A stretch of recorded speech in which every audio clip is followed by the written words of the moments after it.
Hi everyone, in this video we're going to look at the actual role of leadership in change. So we've spoken about leadership plenty of times before as a skill and also as a key management role, and we just look at its role in change and how important it is. So the thing is, with leadership, this can really apply to everything you've learned in change through kotas theory all the way through to the next video, which will be impacts on the internal environment and all those kind of things. So it's important that you can understand how leadership fits into the change process.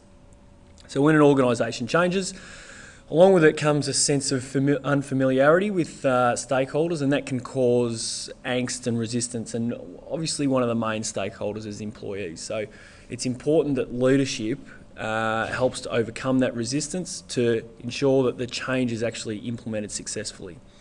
So just think of anything that's changed. A leader can help relieve any of the concerns that employees or the stakeholders have, and then can make sure that the organisation is prepared, is on the front foot, is well planned to actually get the change through.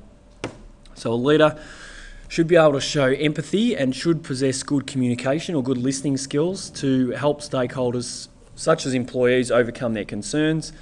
And employees are often more likely to accept the change and the risks associated with change if they feel that their manager is looking out for them, and that's really important. So a leader, sometimes a change that isn't implemented that successfully, the manager will sort of sit in their office and deal with the change.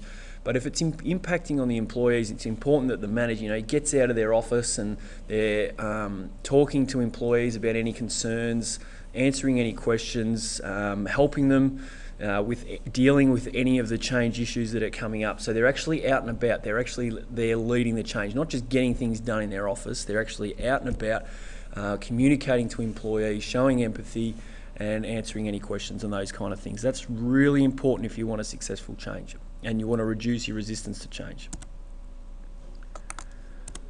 So, look, as I said, leadership you can look at it from everything that we've learned. So kotas theory, essentially it's based on three main principles, which is thorough planning, and that's where the urgency and the vision and those type of things, or forming a guiding team and etc. So, and then clear communication, being able to communicate exactly what is going to happen, what the change is, who it's going to affect, how it's actually going to impact. So why you're changing, what are the benefits of the change, etc., etc., and then actually participating with all stakeholders.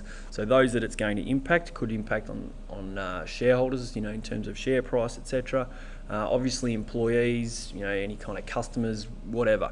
But actually participating with, that's what his theory is based on.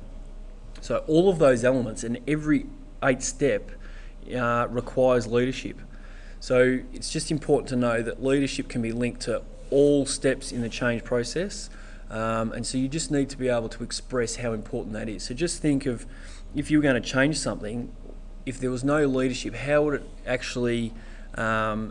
be successful? It would be really difficult. But if you've got a strong leader who can demonstrate the benefits, who can get rid of any concerns, answer any questions, and so that actually helps the change become successful. And so remember, even more resources to help you improve your understanding of today's topic, come over to teachingbubble.com.